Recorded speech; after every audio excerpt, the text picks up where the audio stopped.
Enggak. Tolong Anda jangan ganggu saya. Rondo-rondo kuwi lho.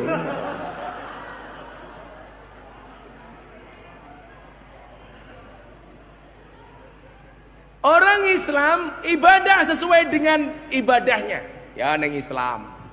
Orang Kristen, teman-teman saya kalau hari Sabtu Minggu saya WA. Ayo bro ke gereja. Cuman kadang-kadang jawabannya nggak enak Pak Yafet. Sorry Gus, gerejaku gereja negeri. Maksudnya gimana? Sabtu Minggu libur. Matamu aku. Berarti nggak pernah ke gereja. Kan indah. Kalau orang Hindu ibadahnya di mana Pak? Di pura. Kalau orang Buddha ibadahnya di mana? Wihara. Kalau kembali ke tempat ibadahnya masing-masing itu enak. Yang menjadi masalah adalah ketika kita kembali ke kamarnya orang lain dan intervensi terhadap agama orang lain. Saya kasih contoh. Sekarang di Indonesia itu ada model begini loh. Orang Kristen masuk Islam. Begitu jadi orang Islam masih ngomong tentang Kristen, ini salah. Contohnya siapa? Yahya Waloni. Kalau kamu dari Kristen masuk Islam itu hakmu, pilihanmu, tapi jangan pernah menjelek-jelekkan agamamu yang sebelumnya. Deddy Corbuzier begitu masuk Islam, waktu itu saya bilang, dia tanya sama saya begini, Gus, keluarga saya kan Kristen, saya sekarang Islam. Apa yang harus saya lakukan? Saya bilang sama dia, kamu wajib berbuat baik dengan keluargamu yang Kristen. Dan jangan pernah menjelek-jelekkan agama Kristen. Lah di Indonesia itu lucu. Dari Kristen masuk Islam, begitu jadi orang Islam jelek-jeleknya Kristen. Juga sebaliknya, dari Islam masuk Kristen. Begitu jadi Kristen jelek-jelekkan agama Islam. Contohnya, kalau dari Kristen ke Islam menjelek-jelekkan Kristen, Yahya Waloni. Kalau dari Islam masuk Kristen menjelek-jelekkan Islam, siapa kemarin? Yang dipukul sama Napoleon Bonaparte itu namanya siapa? Siapa? Muhammad Kece. Dari Kristen, ngomong Kece matane boy aja kayak gitu. Dari Kristen masuk, dari Islam masuk Kristen, menjelek-jelekkan Islam. Itu namanya orang beragama nggak bisa move on. Mbak-mbak tahu nggak kenapa move on itu berat? Move on itu berat, kenapa? Karena dari SD sampai perguruan tinggi yang dipelajari hanya mengingat dan menghafal, bukan melupakan. Iya. Move on itu pilihan. Gagal move on itu cobaan, pura-pura move on pencitraan. Ini orang gagal move on. Ya sudah, apalagi sekarang ada kecenderungan untuk menghina agama lain. Ini salah. Saya kalau ada ustadz, ada kiai, kok menjelek-jelekkan agama lain di luar Islam, saya langsung nggak mau berhubungan dengan kiai itu. Ngapain? Toh kemudian dalam Al-Quran dibahas, janganlah sekali-kali kamu menghina sesembahan mereka, maka mereka akan menghina Tuhanmu dengan tanpa dasar. Wala tasubbul ladina yad'una min dunillah fayasubbullah adwam bighairi ilm. Kalau kamu menghina orang Kristen, Tuhannya orang Kristen, maka orang Kristen punya peluang menghina Tuhanmu. Maka Nabi Muhammad pesan sama kita begini, janganlah kamu jadi seorang anak menghina bapaknya sendiri. Kemudian para sahabat bertanya, emangnya ada ya Rasulullah anak yang menghina bapaknya sendiri? Ada. Siapa? Seorang anak yang menghina bapaknya orang lain. Maka anak orang lain berpotensi menghina bapaknya sendiri. Jadilah kowe kira gelem agamamu dinyek karo wong liya, jangan pernah menghina agama orang lain. Nah, Pak Yafet, kalau Anda datang ke pondok saya di Jogja, lingkungan saya itu 60% Katolik. Utara saya kuburan, selatan rumah saya itu rumahnya pengurus gereja. Dan seumur hidup saya tidak pernah bertengkar dengan tetangga utara saya. Kuburan.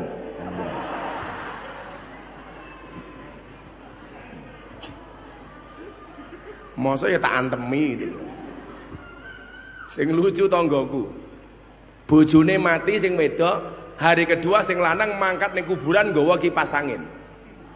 Saya kaget, loh kudune mau dongake bojo mati ngopo mau gawake kipas angin? Nggih Gus, bojo kula wasiat. Apa wasiate? Saya boleh nikah lagi kalau kuburannya sudah kering.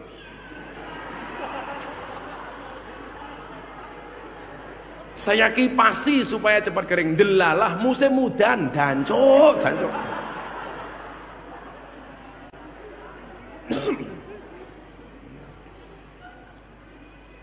Bagaimana harmoni di kampung saya itu Pak Yafet?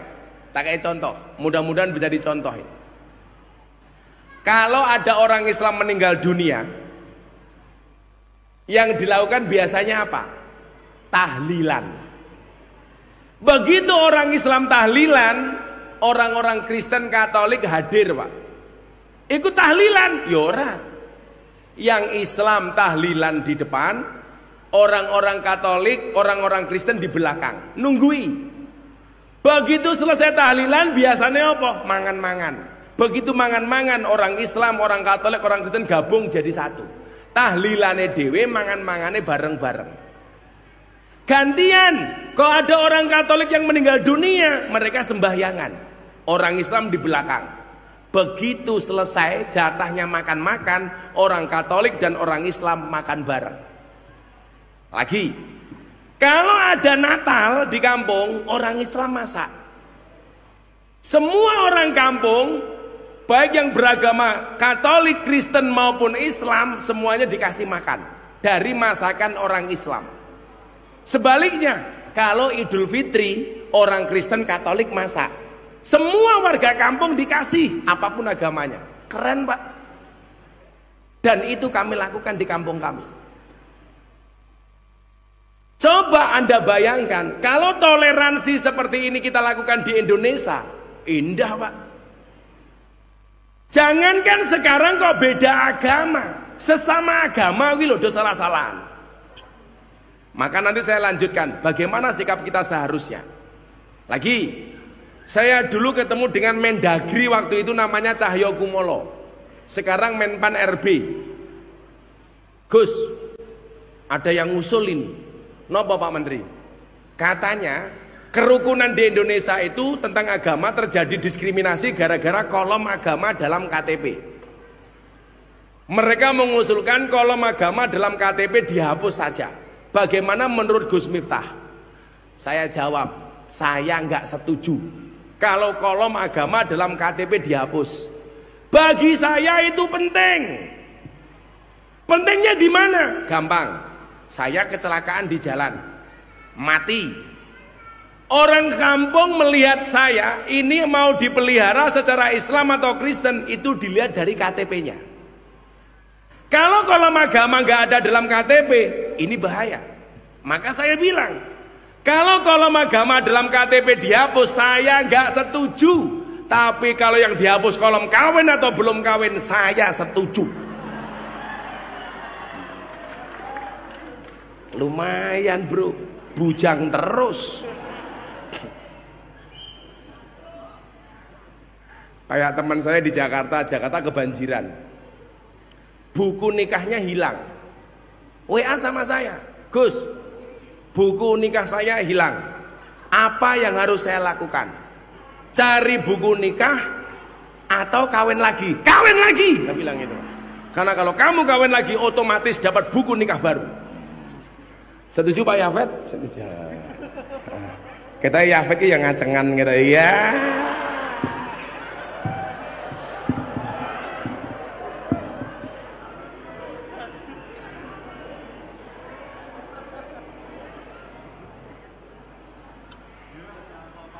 Jur aja. Lah aku misen to lah. Kowe morong.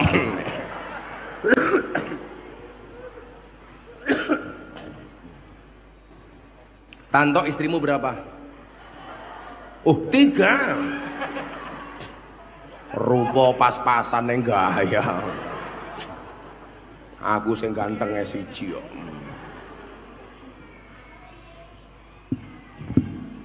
Istri saya itu sudah siap di madu. Abah, saya siap di madu. Alhamdulillah. Syaratnya asalkan Abah mau diracun matamu aku. Biar. Tapi pakailah ilmunya Pak Yai Happy. Nikah itu ibadah. Dan ibadah paling baik dilakukan secara sembunyi-sembunyi. Nah. Ngono carane yo ngono. Loh, nikah itu adalah ibadah dan ibadah paling bagus dilakukan secara sembunyi-sembunyi. Mungkin lo rasa ngomong-ngomong, meneng-meneng wae. Kalau orang bilang diam itu emas, saya nggak setuju. Kenapa saya nggak setuju dikatakan diam itu emas? Saya nggak setuju. Kalau diam itu emas berarti selingkuh itu emas. Kenapa? Karena orang selingkuh biasanya diam.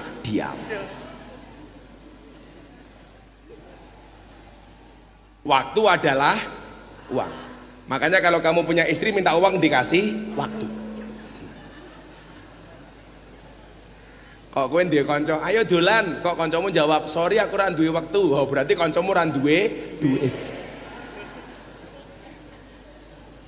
Biasane jilbabe pink.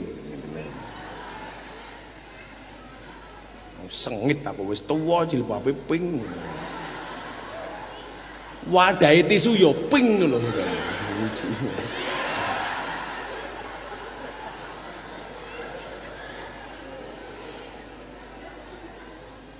Ibuke sing jilbabe pink kita sing pake yo pink.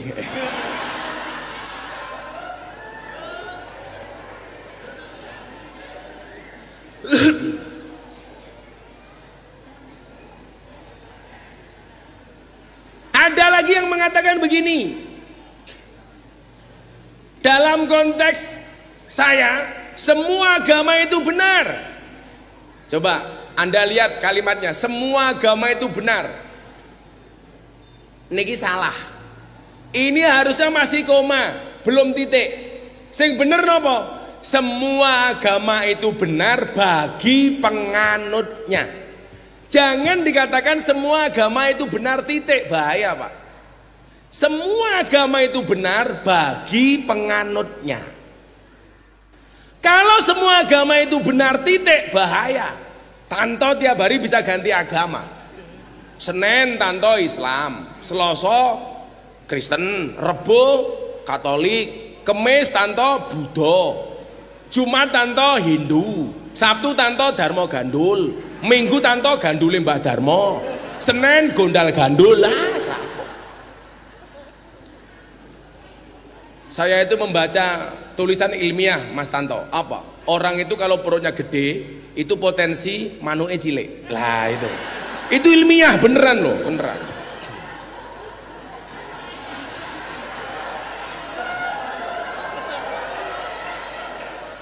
Berarti banser iki manuke cilik gitu ya. Oh, kamu jomblo. Gedene dhisik manuke. Nah.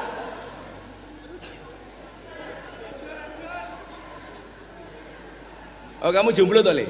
Ya, tak dongake muga-muga mulih rabi. Rondo anak 15. Saya itu kalau lihat pemuda ada yang jomblo itu gemes. Lah wong Yafet sing wis rabi pengen tambah ora rabi-rabi. Eman-eman nggonmu sunat. Ora ono bedane karo keran. Ayo to. Omong go nguyuh tok. Alas. Eman-eman. Ono Bu Yapet iki. Ndi? Bu Yapet ndi wonge? Bu. Ndi Bu Yapet? Sing ndi wonge? Ndi wonge? Oh kae. Oh kae. Sing tungkae slonjorke kae. Wis tungkae mlethek slonjorke ngene. Bu Yapet, muah.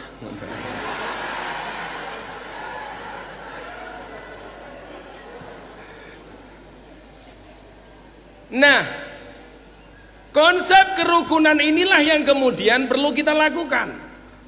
Ada nggak riwayat yang menceritakan tentang Nabi Muhammad SAW menghormati pemeluk agama lain? Kita lihat. Ada orang dibawa ke pemakaman.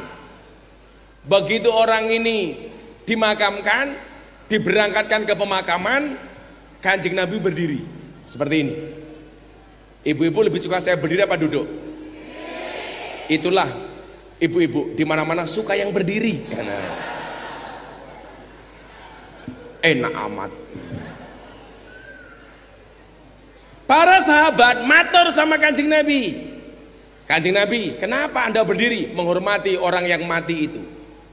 Dijawab sama sahabat, dia agamanya tidak Islam, wahai Nabi. Apa jawaban Nabi? Kita menghormati dia sesama anak manusia, walaupun berbeda agama dengan kita. Pertanyaannya adalah, kenapa kita itu kalau melihat orang beragama lain seolah-olah dianggap musuh? Saya itu loh sama pendeta akurnya minta ampun. Ceramah saya di gereja itu, ceramah saya di mana-mana itu banyak ditonton oleh teman-teman saya di gereja. Saya bilang di depan pondok itu ada kolam ikan. Ada teman saya pendeta, Gus, boleh saya mancing di pondok, di kolamnya pondok? Oh boleh pendeta. Akhirnya pendetanya datang mancing. Begitu mau ke kolam, ngelewati air, pendetanya bilang sama saya, Gus, kaki saya korengan, terus nggak boleh kena air, mbok tolong saya digendong. Akhirnya pendetanya saya gendong. Begitu saya gendong, pendetanya bilang, baru hari ini ada pendeta bisa naik haji. Kan saya haji, Pak. Akhirnya saya gendong, saya lempar pendetanya ke air, biur. Pendetanya bilang, Gus, kenapa saya dilempar ke air? Saya jawab, mohon maaf Pak Pendeta, baru hari ini ada pendeta dibaptis sama Pak Haji. Wah. Keren ya, Indonesia itu keren ya. Asik gitu loh. Orang kampung saya Katolik, selepas Natalan piknik ke Parangtritis. Saya diajak.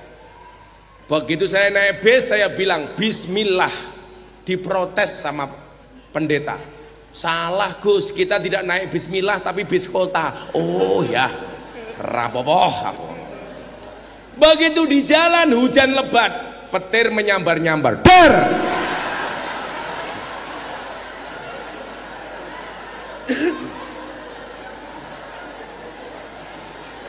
Kowe iki ya lucu, kaget kok sedih sekali cangkeme, kaget aku.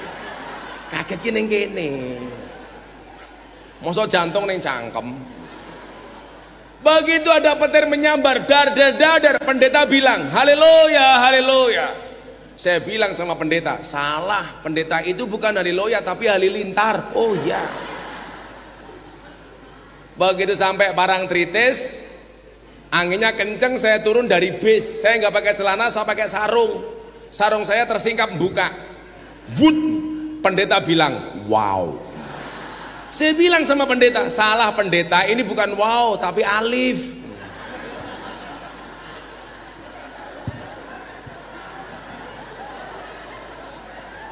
Ngene kok wow. Alif. Saya ngira lulus Iqra mesti ra paham. Ya Allah. Ini konsepnya apa? Lakum dinukum waliyah. Enak ini. Nah, orang terbuka kayak saya itu, Pak Yafet, justru dimusuhi. Terutama orang yang merasa sok suci. Saya bilang, aneh ya Indonesia ini. Saya itu sampai para pendeta itu datang ke pondok saya. Terakhir yang datang ke pondok saya itu pendeta Gilbert Lumindau. Ini pendeta terkenal di Jakarta. Dia bikin YouTube dengan saya. Judulnya apa? Gus, kenapa sih orang saya kamu mau alafkan tapi guyon? Dan dia bilang sama saya itu nyaman saja kalau ada orang agama saya masuk agama Islam melalui Gus Miftah daripada melalui Yahya Waloni, dia bilang. Dia tanya sama saya begini, Gus, apa pendapat Gus Miftah dulu ketika Asmirandah itu masuk Kristen? Kan dia orang Islam. Saya jawab, lah urusannya dengan saya apa? Saya juga nggak kenal. Dan agama itu pilihan. Asmiranda mau Islam ya urusan Asmiranda, mau masuk Kristen ya bukan urusan saya. Nggak ada urusan. Kecuali umpamane kamu santri saya mau pindah agama ngomong sama saya, maka saya nasihati sebagai guru. Kalau saya nggak kenal, apa urusan saya? Toh kemudian dalam Al-Quran Allah mengatakan, famang sa'afal yu'min, famang sa'afal yakfur. Yang mau beriman berimanlah, yang mau kafir kafirlah. Kamu mau jadi Islam ya silakan, enggak juga nggak ada masalah. Kenapa kita sewot? Maka dari dulu saya itu paling nggak setuju dengan istilah pembela Islam.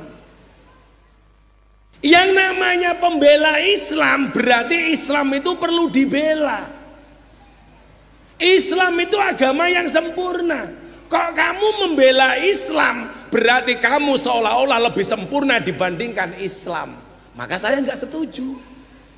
Contoh, ini ada tersangka, umpamane jenenge Tanto umpama toh rasa nesu. Aku ngerti ngopo kok Tanto lemu, ya maklum, lumbung padi. Berarti wetenge gede, manuke cilik.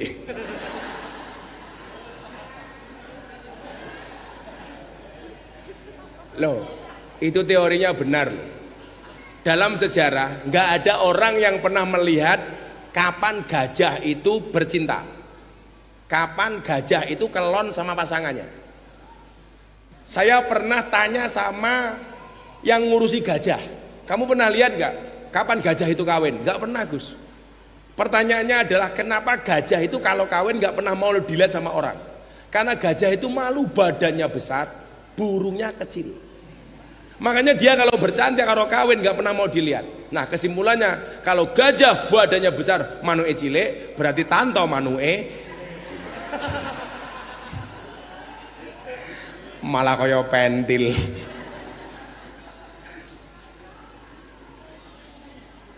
Iki mau ngomong apa tuh kok manuk iki mau? Apa? Asmiranda.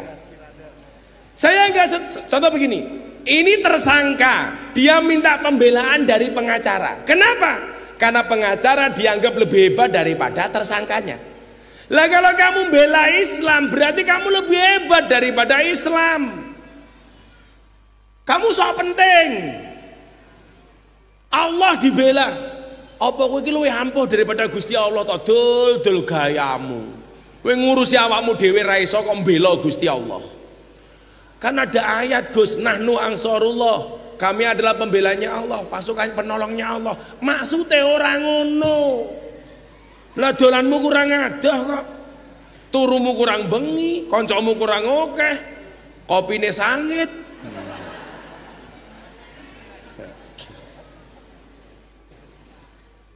Maka fleksibel saja yo.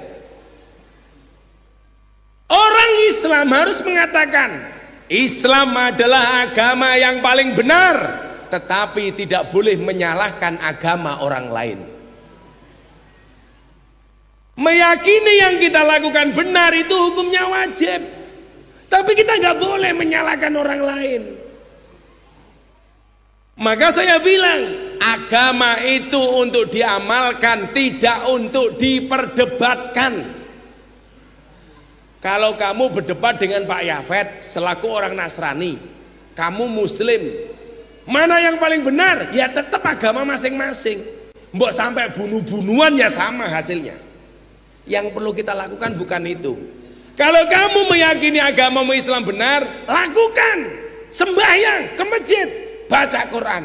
Jangan pernah menyalahkan orang lain. Indah, Bu.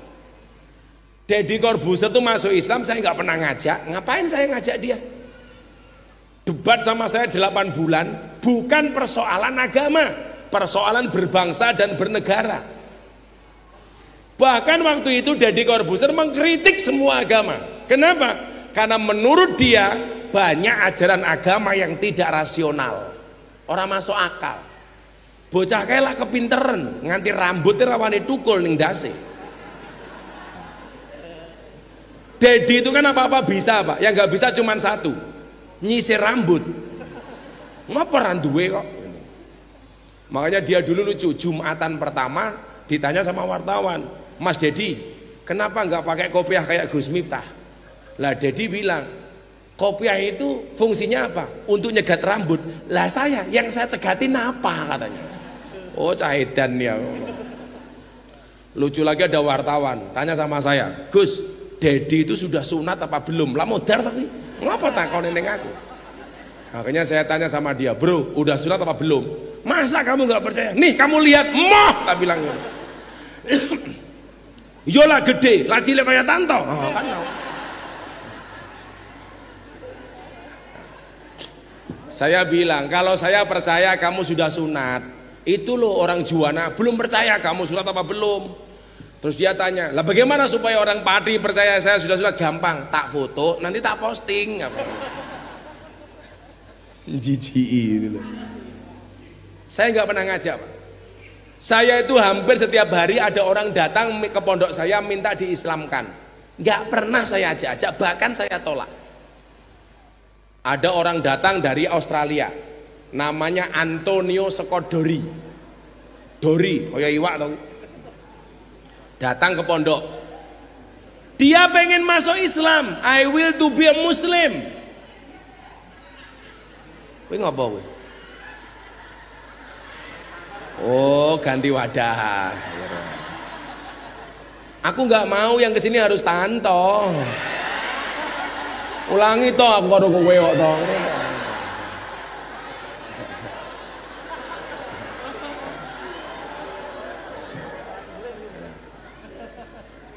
Nonya toh.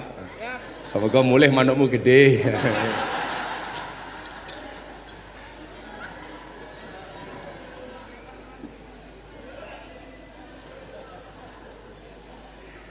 Sakit Tanto.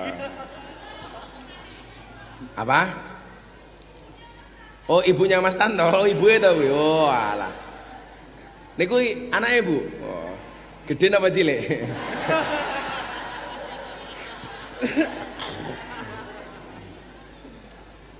Sehat-sehat ibu nggih.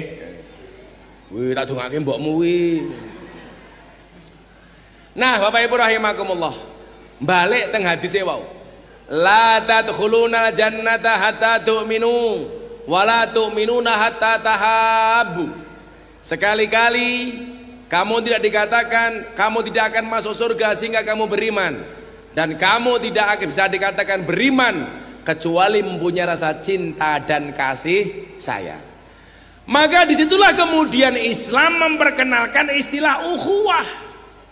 Ada ukhuwah Islamiyah, ada ukhuwah basyariah, ada ukhuwah watoniyah. Ukhuwah Islamiyah, persaudaraan sesama orang Islam.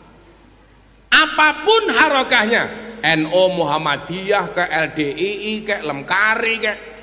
Maka saya bilang ya, bocah-bocah Banser le, kita itu harus fanatik, tapi jangan fanatik buta. Gak boleh kita itu membabi buta. Babi itu haram, apalagi babi buta. Pak Yafet tahu kenapa babi itu jalannya merunduk? Anak babi itu jalannya merunduk. Mesti begini dia. Karena anak babi malu punya bapak babi. Isin deh.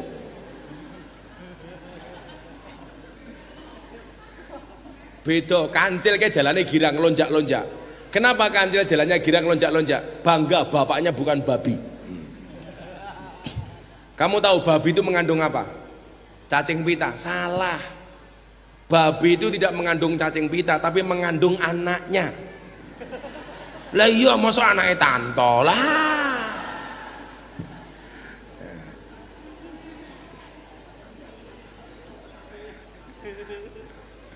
Mbok Nes mulai awas weh Gus, awas.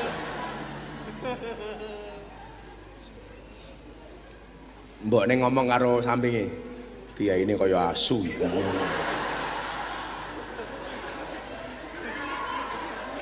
Mulai seneng aku ndelok mbokmu tau lho. Alah, duh hiburan mbok ne. Iya ya, betul. Sallu ala Nabi Muhammad. Sajane saya pengen solawatan tapi suara saya nggak memungkinkan. Ngomongnya abot kok solawatan. Ngopo iki men-men wae. Jikoke oh wis. Napa mboke Tanto pengen selawatan? Nggih pun jenengan mriki nyekel mic kula bayar.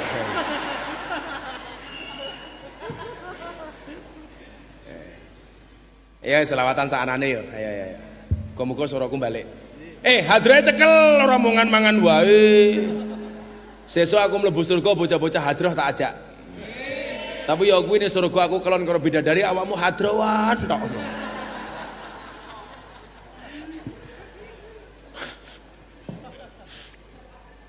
Ayo selawatan. Ibu Tanto. Ibu Tanto.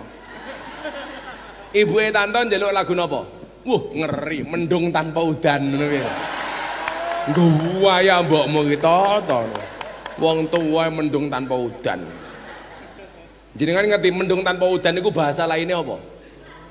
Ora kok sumu, mendung tanpa udan kok sumu.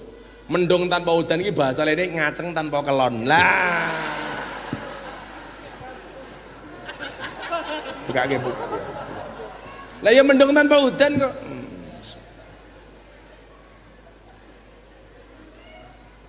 Sallu ala Nabi Muhammad.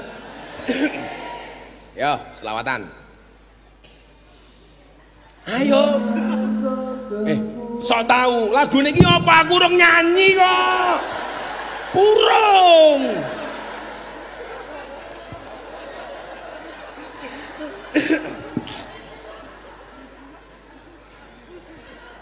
Sing arep selawat ya aku ra cangkemmu.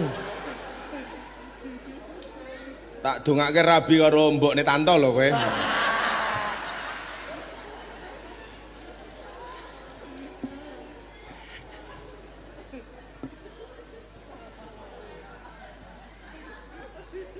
Tanto langsung berbisik sama Pak Yafet. Bro, apa? Salah milih kiai. Tanto.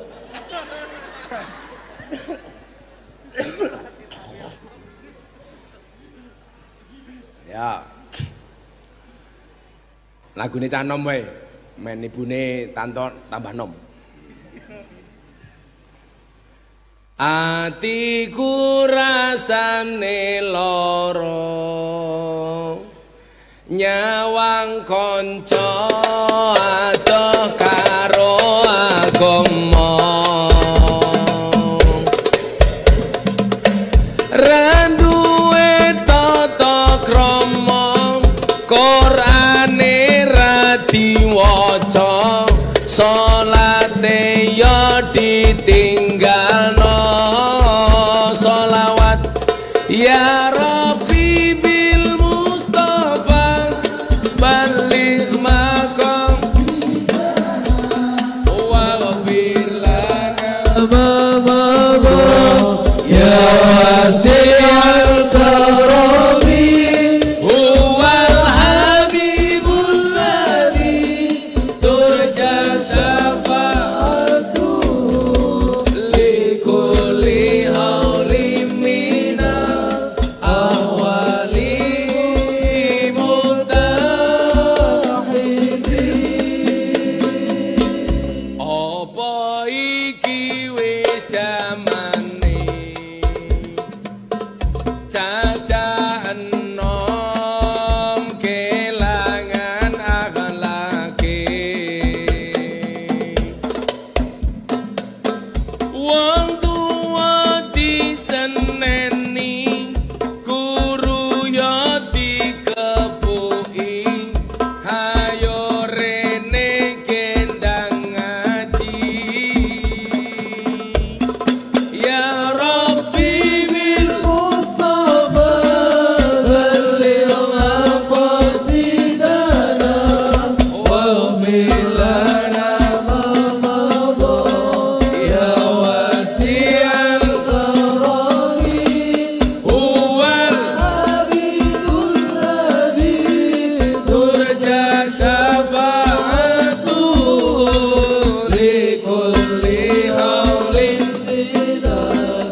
Malaikatnya ning langit bengok. Ho ah ho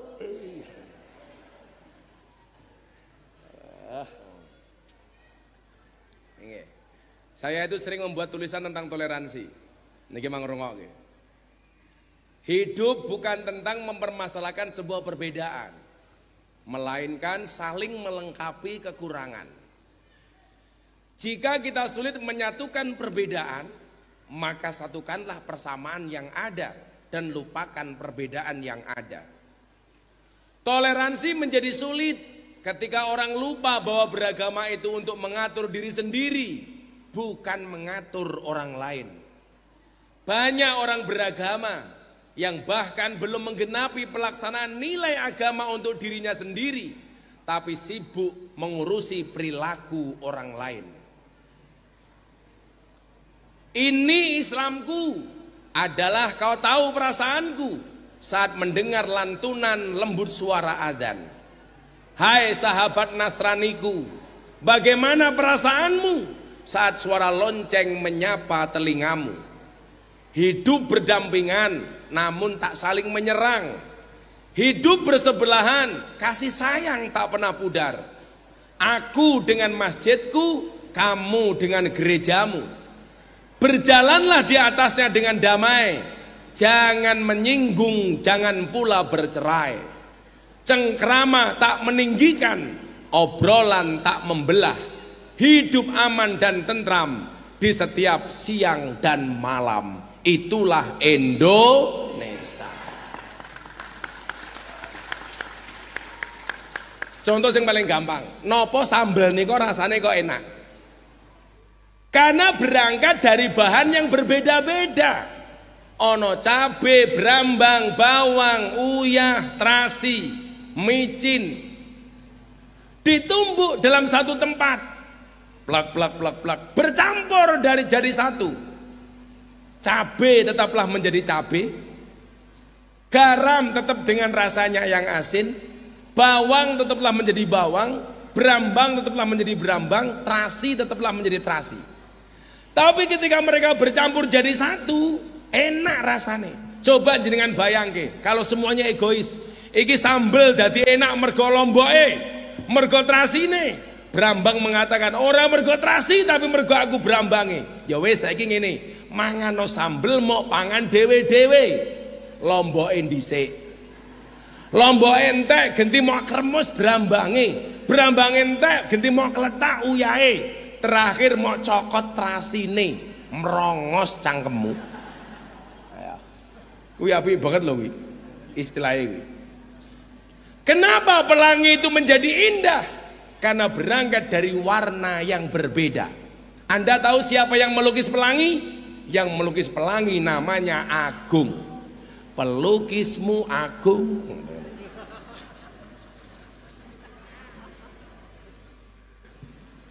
Kalau kira seneng lagu-lagune bocah-bocah kadang-kadang do ngawur-ngawur. Ono kayak lagune cah nom-nom kayak. Judulnya Setruk. Setruk. Aku terjatuh dan tak bisa bangkit lah. Setruk tapi. Ono meneh Mbak, lagu judulnya Hoak. Tanto ngerti? Ra ngerti manuke cilik kok. Ono lagu judulnya Hoak. Napa lagune? Hati senang walaupun tak punya uang. Hoak tak kandhani. Sopo sing kondo? Enggak punya uang hatinya senang. Nah, perbedaan inilah yang kemudian harus kita pahami bersama-sama sehingga menjadikan bangsa ini menjadi bangsa yang kuat, bangsa yang bersatu, berdaulat, adil dan makmur. Insya Allah bangsa Indonesia akan menjadi bangsa yang besar selama kita menghormati antara satu dan yang lainnya. Amin Allahumma.